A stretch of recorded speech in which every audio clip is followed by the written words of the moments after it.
right. Good afternoon, and welcome to day 3 of senior speeches. You guys have been waiting for this for so long. You probably sat out there years ago and thought, not me, never. It's never going to get here. But it's here. Take a deep breath and enjoy it.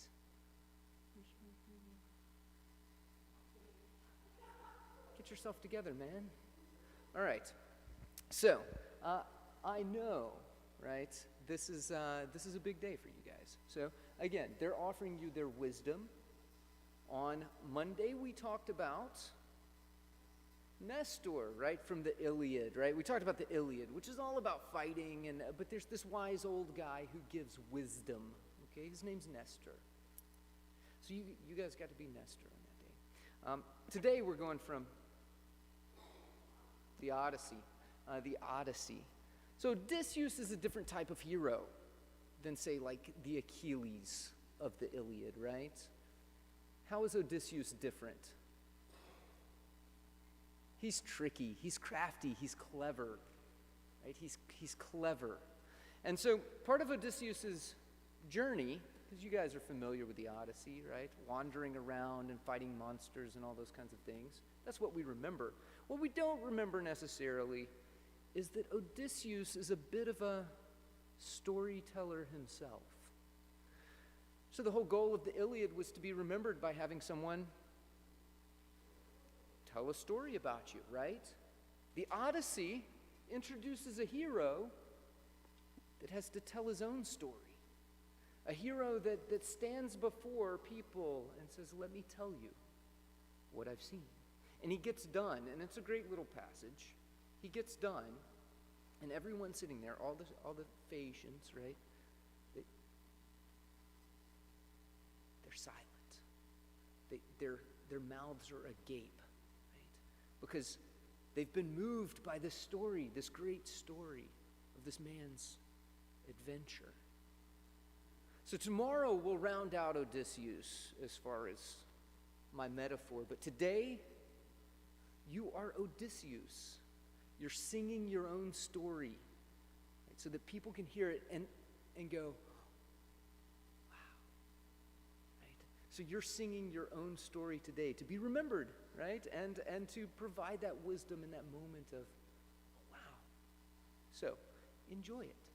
May you be as successful as Odysseus ever was, and may it go really well today for you, because we are rooting for you, and we are excited to hear what you have to say.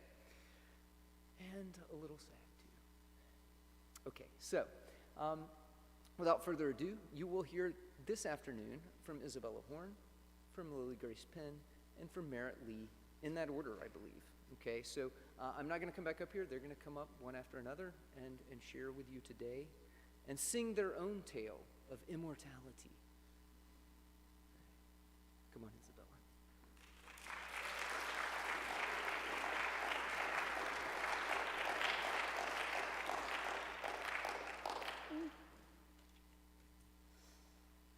Welcome to the third day of senior speeches. Thank you all for coming. I have an epiphany. I'd always suspected somewhere in the back of my mind that American baked goods weren't the best. But it wasn't until I flew over the Atlantic Ocean to Rome and came down for breakfast on the second day of our visit that I tasted what a true croissant could be. Impossibly flaky, perfectly fresh, and just the right amount of sweetness. This croissant destroyed the very definition of what I thought baked goods were. In fact, all the baked goods were so amazing that when it came time to leave Europe, I got desperate. Hurriedly, I pinched some bread from the breakfast table and slipped it into my suitcase alongside some biscotti and a bag of dried pasta. And when we arrived at the airport, I worried that taking whole loaves of bread home was illegal, so I checked my suitcase, bypassing security and smuggling my baked goods and authentic pasta through customs. I am happy to report that they arrived home, safe and sound, and they were absolutely delectable.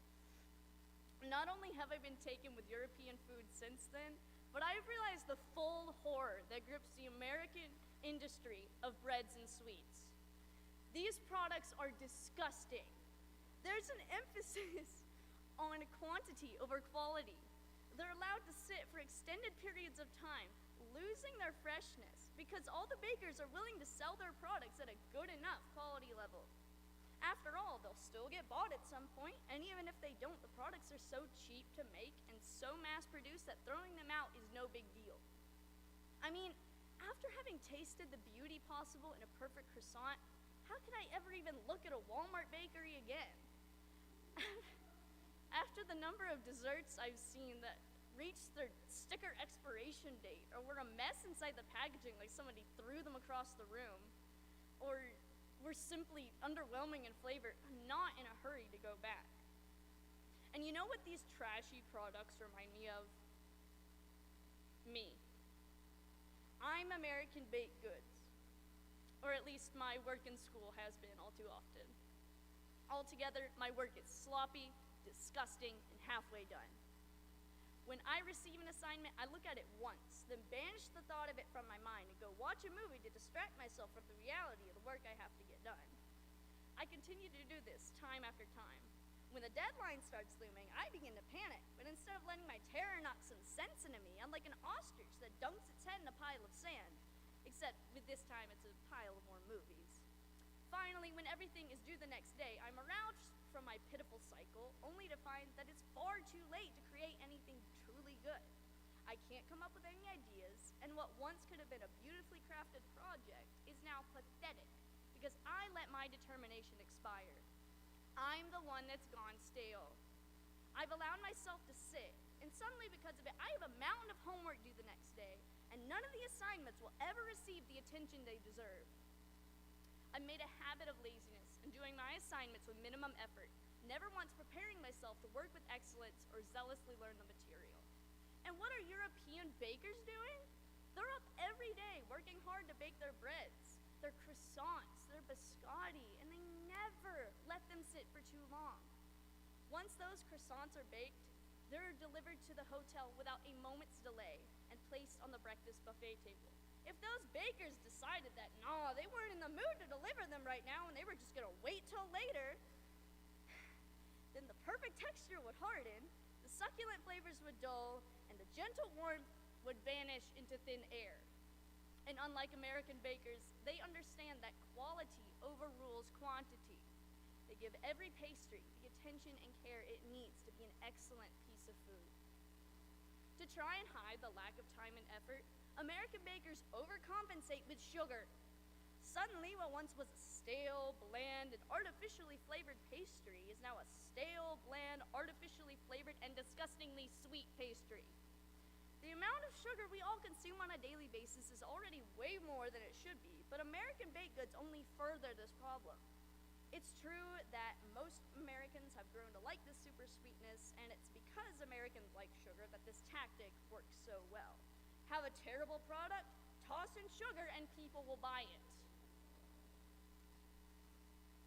Similarly, once I've completed my assignments, I toss in every trick I can think of to try and make a higher grade. It could be adding in repetitive sentences to make my paper hit the word count, writing down random numbers for a couple of math problems just so I get credit for trying, or reading a short summary on SparkNotes so I can say I read the chapter. Altogether, these tricks are repulsive, just like the amounts of sugar Americans toss into their baked goods. In the end, it gets my homework passing grade and gets those baked goods sold. But we've all got to be idiots not to realize the overall damage we're doing, both to our work ethics and our croissants. These European bakers, they don't just bake their bread to make money. For them, food is an art. They love each and every single cream puff, biscotto, lemon tart, macaron, and montanara. The point of their job isn't just to sell these things. It's to create wonderful, delicious pastries that have been made with devotion, large amounts of time and energy, and love. To do this, you have to love what you're doing, and then that way, you love who you're doing it for. And this has led me to think, what if I put this much of myself, my devotion and time and love, into my education? I had the opportunity last semester to write the longest, most fleshed out paper I've ever written, my senior thesis. It was hard. With every onset of another draft, I wanted to quit or take a shortcut to get it over with or something. But I didn't. Instead, I fought through every point that made no sense, every sentence that was out of place, every idea that I felt I simply couldn't expound upon. And yes, there were a lot of tears, but there were also moments where I felt like I was making the coolest paper ever, and I didn't want to stop. Now I know what it is to be a Roman baker, carefully and tenderly handcrafting his batch of biscotti, fighting through the urge just to stop and make the process easier. Because, in the end, procrastination only prolongs the pain. Laziness leads to low energy. Sugar is sleazy. To quote Remy from Ratatouille, "If you are what you eat, then I only want to eat the good stuff." I wasn't going to do thank yous, but after reflecting on the impact this school year has made on my life, it seemed almost rude not to. Thank you, Eastwood students and faculty, for letting me in for my senior year and just totally going with it. Mr. Givens had to create a whole Latin class for me just so I could fulfill my language credits. Everyone took my coming in stride and made me feel more part of the class than I never felt at my old school. My class was interesting to put up with, but they made the school year entertaining, and I promise I will never forget you guys. Thanks for letting me camp out for a year.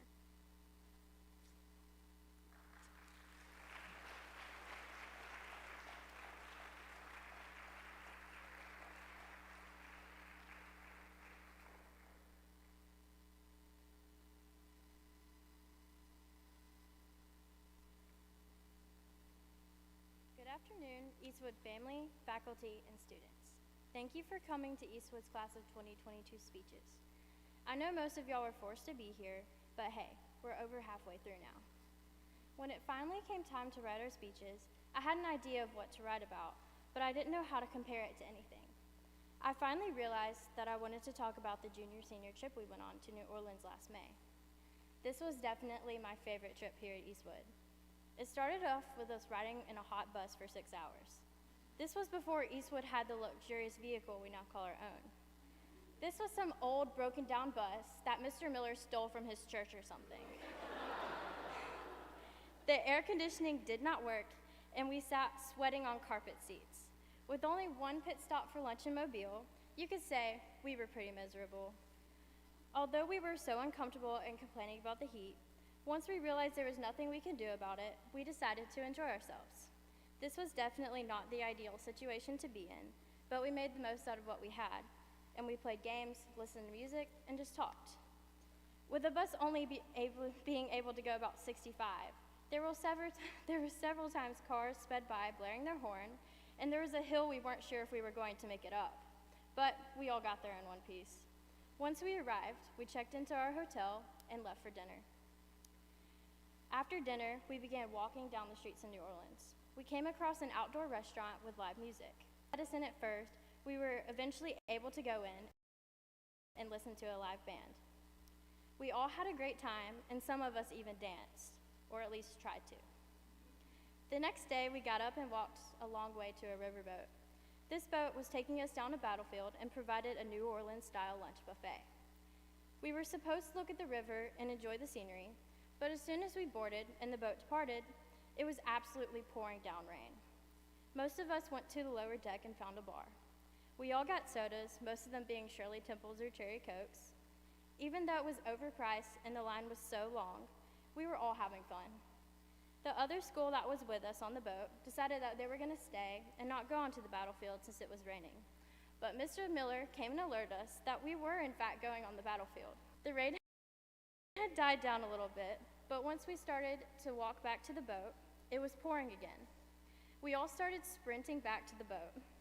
Once we got back, all soaking wet, we had some delicious jambalaya and other foods. It was definitely a fun boat ride, despite the fact of the horrible weather. Later, we visited the Hurricane Katrina and Mardi Gras Museum. Although we did go through all the Hurricane Katrina Museum, it was super boring.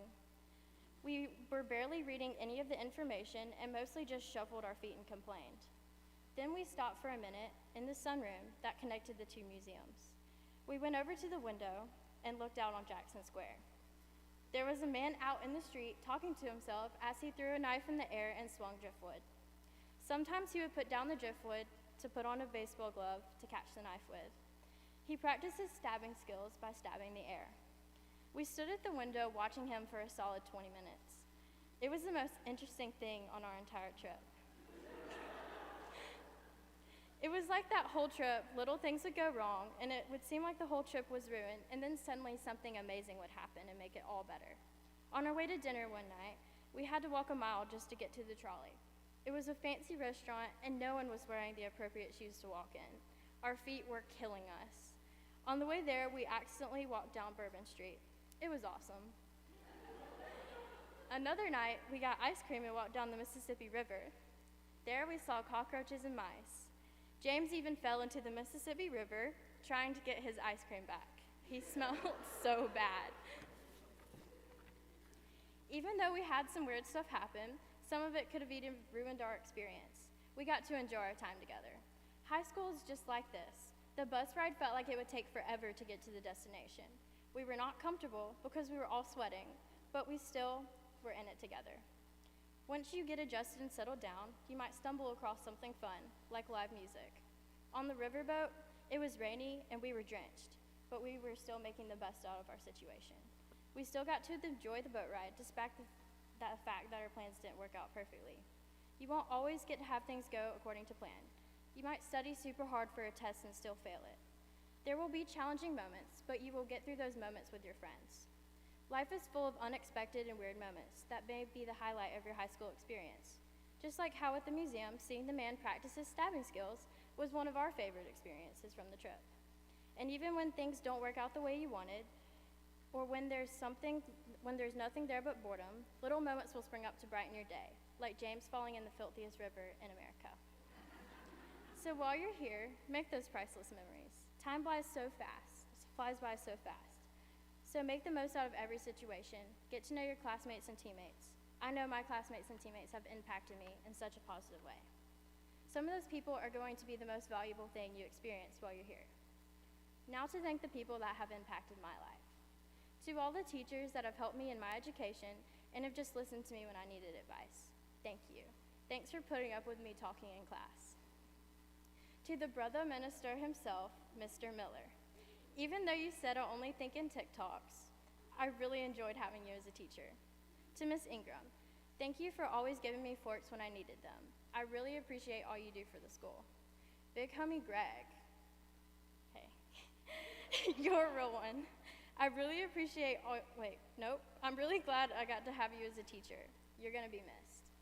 To the tennis team, I really enjoyed playing with y'all, even if half the time we were talking, or as Coach T says, having tea and crumpets. Coach T and Coach Lisa, thank you for all your support. I'm really glad I got to know y'all over the years.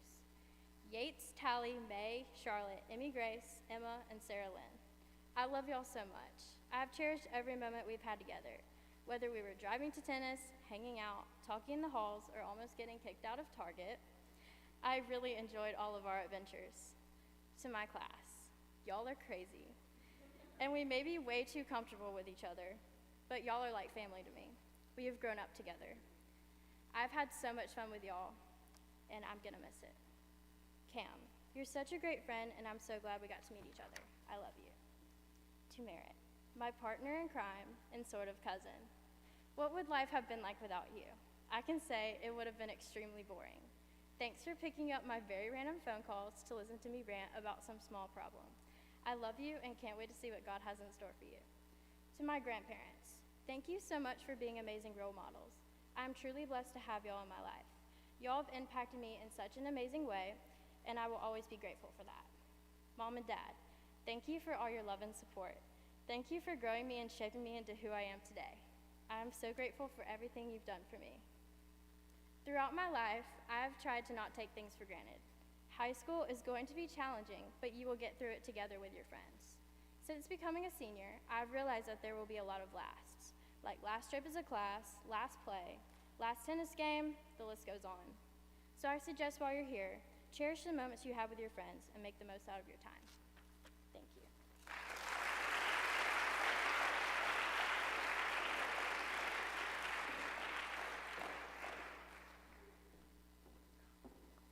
I'm already crying, so we'll see how this goes. Good afternoon, Eastwood family and friends, and welcome to my speech. If you're like me, you're a student sitting in a pew, already planning your speech, thinking about everything you want to say and making sure it's going to be perfect and everything you want it to be.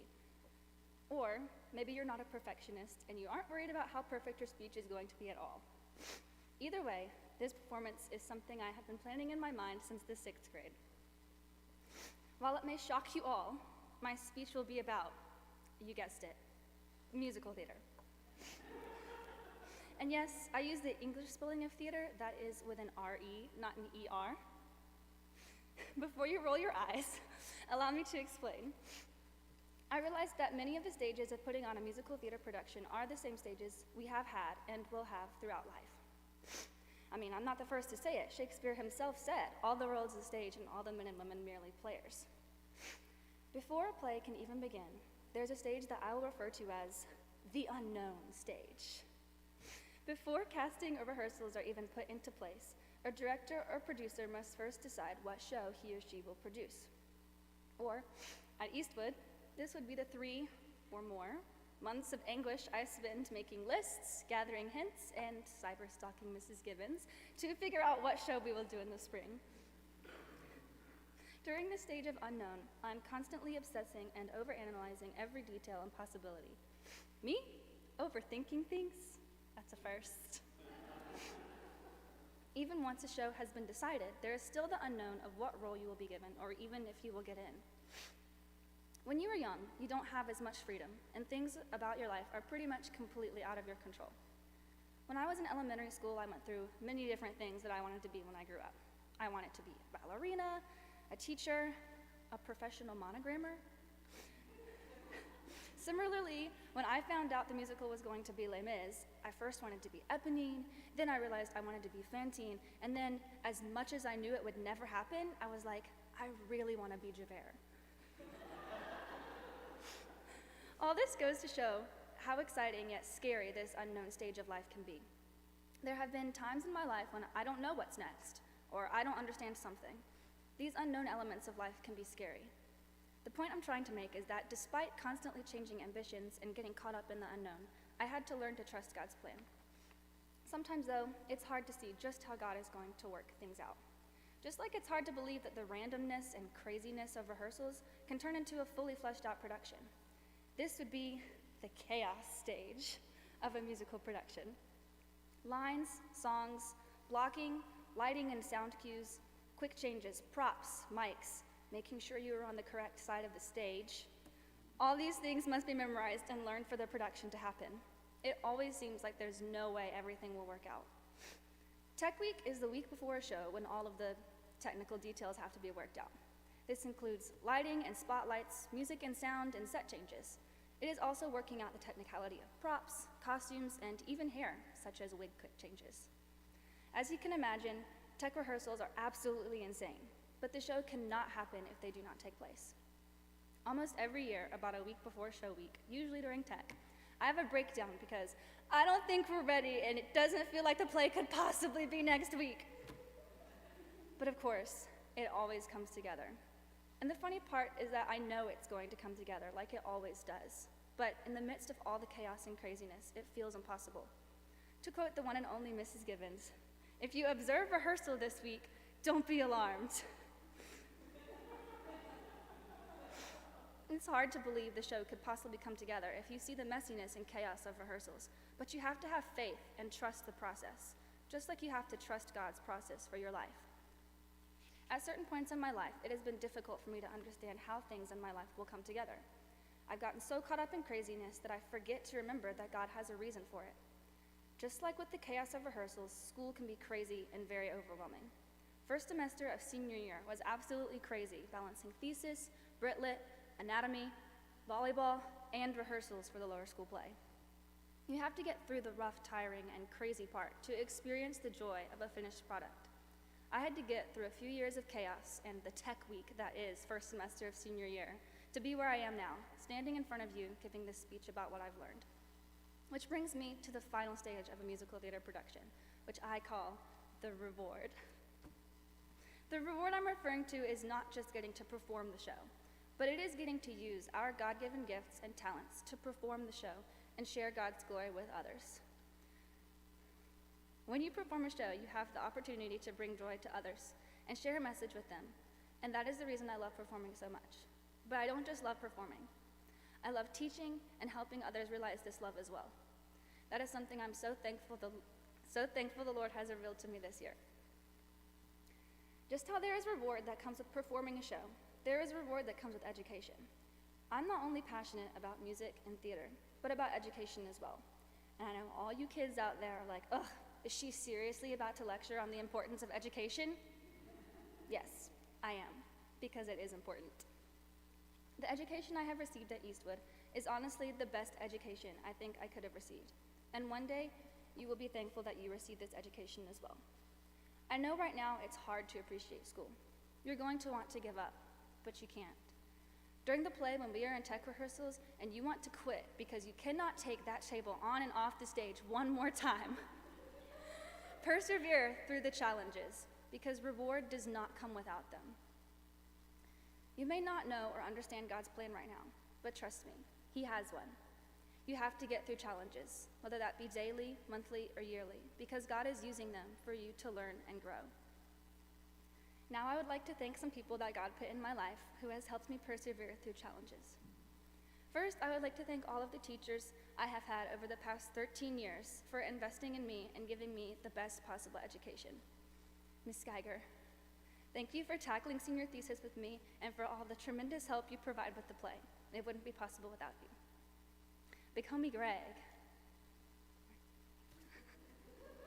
I'm so glad that we got to spend your last year at Eastwood as your senior class. We've had so many fun times together. Thank you. Grandmaster G-Dog. Thank you for making 10th grade Latin my favorite class. Oh, and thanks for helping me with thesis. Mr. Miller, the brother minister. I don't think the same teacher has ever made me laugh and cry the most.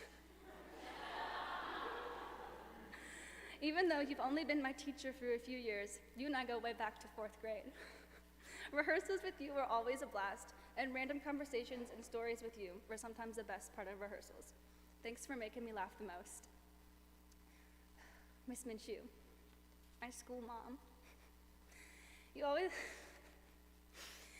know what to say and you give the best advice.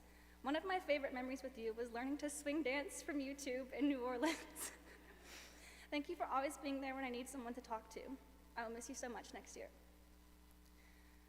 To my coaches, thank you for trusting me and pouring your time and energy into me. Coach Gabe, thank you for showing me what a true Christian leader is. Thank you for guiding me and believing in me. I would not be who I am today if it was not for your guidance. To my class, I think I can say without a doubt that our class wins the Crazy and Weird Award. To the guys, thank you for giving me awful nicknames that I can use as stories to make people feel better about themselves from now on.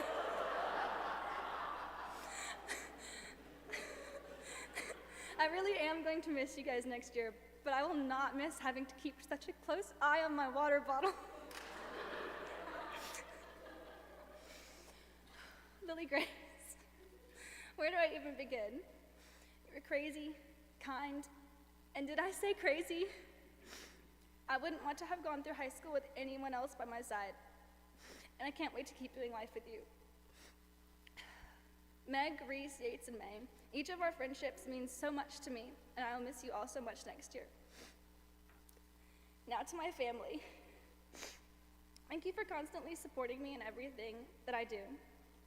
Mom, I don't thank you nearly enough for everything that you do for me. Thank you for teaching me to always tell the truth and being there for me. Dad, my twin, we're so much alike and it's kind of scary, but I wouldn't have it any other way. You have taught me to be a confident leader and to always look to the Lord. I love you both so much. Julian, we used to fight so much when we were young, but I'm so glad we're close now. I really am gonna miss you next year. Love you, bro. To tell you just how long I've been thinking about my senior speech, I found a journal entry from 2017 titled My Senior Speech with thank yous to my grandmothers, which, if you know me, should not be surprising at all. So, Bippy, thank you for giving me the best advice I've ever received. You once told me, if you work hard enough at something one day at a time, you can accomplish anything. That has stuck with me ever since. Nanny, thank you for being my #1 hype man and for showing me what it means to be a godly young woman. I cannot thank you both enough for constantly loving me and supporting me. Poppy, or Mr. Steve, as many of you may know him, thank you for being my built-in voice teacher. We've had so much fun together, and I don't know what I'm gonna do when I'm in a show and I can't make fun of the choral director. I cherish our relationship deeply, and I love you. And now, I have one special thank you left to someone who, if it weren't for, I would not be writing this speech about musical theater. Mrs. Gibbons, I don't even know where to begin to thank you for everything you've given me and taught me. Thank you for instilling a love of theater in me and teaching me that everything we do is for God's glory. But I want to thank you most for being the reason I want to teach. I can't imagine my time at Eastwood without you being a part of it. You're such a huge blessing to me, and the impact you've had on my life will stay with me forever. I love you. Changes are hard for me, so coming to terms with the fact that I will be leaving here in less than a month has been difficult. But I couldn't have asked for a better education, teachers, or friends if I tried. Thank you.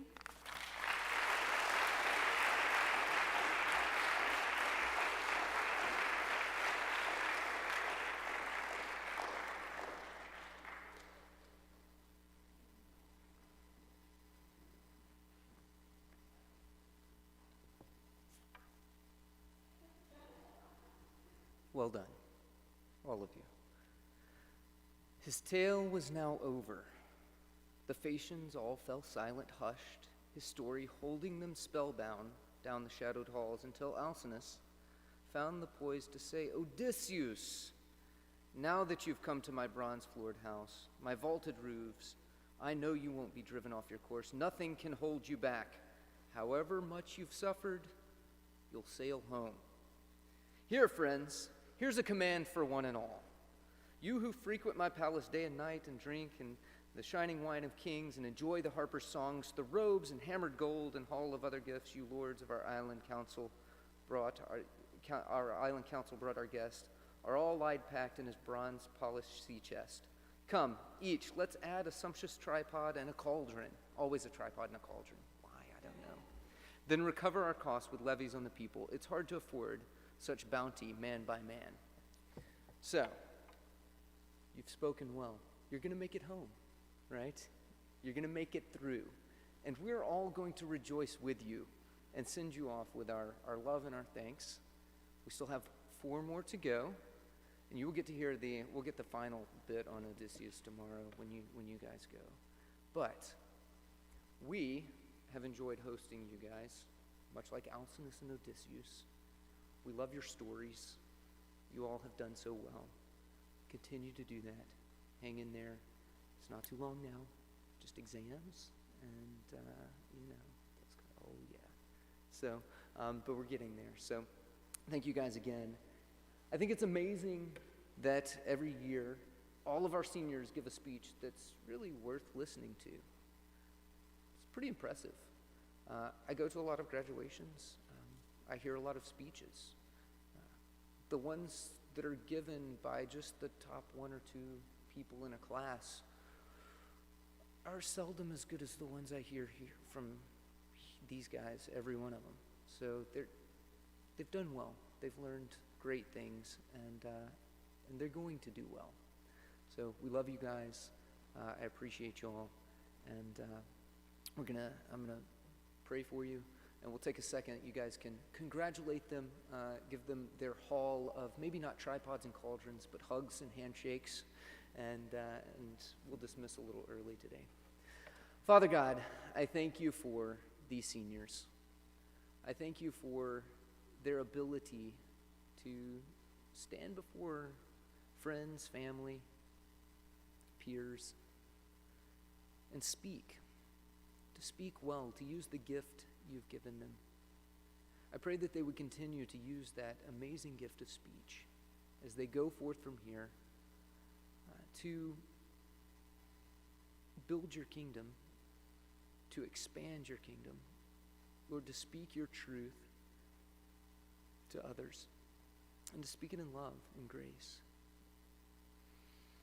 Lord, I pray that you would bless them in their endeavors, Lord, as they finish out the year, that they would finish well. Lord, I pray for those of us who are saying goodbye to them for the meanwhile, Lord, that you would give us just ears to hear the wisdom that they're leaving. Lord, that you would give us just hearts of full of congratulations and love for them as they go forth.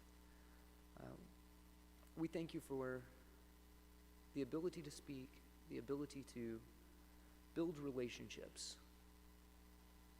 Such great gifts you've given us, Lord. We thank you, Lord Jesus, that you make a relationship with our Father God so possible, Lord, through your death and your resurrection. Lord, that you've shown that love to us. May we go forth from here and show that love to others. It's in your name we pray. Amen. Have a good day.